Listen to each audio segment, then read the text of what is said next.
একটা কথা মনে রাখবেন, আমরা মানুষে মানুষে বৈষম্য করি না, ভেদাভেদ করি না।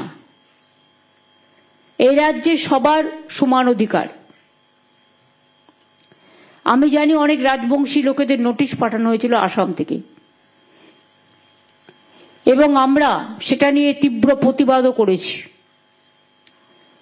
ডিটেনশন ক্যাম্পে ওখানে প্রায় 12 লক্ষ হিন্দুর নাম বাদ গিয়েছিল এবং প্রায় 7 লক্ষ মুসলিমদের নাম বাদ গিয়েছিল।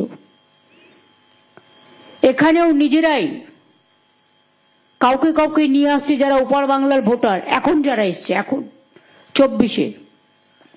একদিকে বলছে এখানে নাকি সব বাংলাদেশের ভোটার, কোথা থেকে পেলে ভগবান জানে। বাংলাদেশ, ইন্ডিয়া, পাকিস্তান দেশ স্বাধীনতার সময় থেকেই 3টে রাষ্ট্র একটাই ভারতবর্ষে ছিল। এটা হচ্ছে ইতিহাস।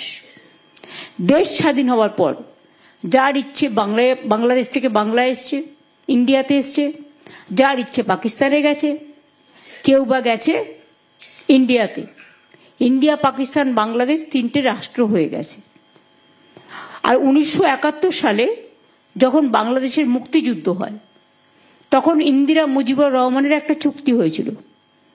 তাতে বলা হয়েছিল 1971 মার্চ পর্যন্ত যারা এখানে এসছেন তারা প্রত্যেকে বৈধ নাগরিক। শরণার্থীরা কত কষ্ট করে ওপার বাংলা থেকে এসছে, দিনের পর দিন অনেক ত্যাগ, অনেক কষ্ট সহ্য করে।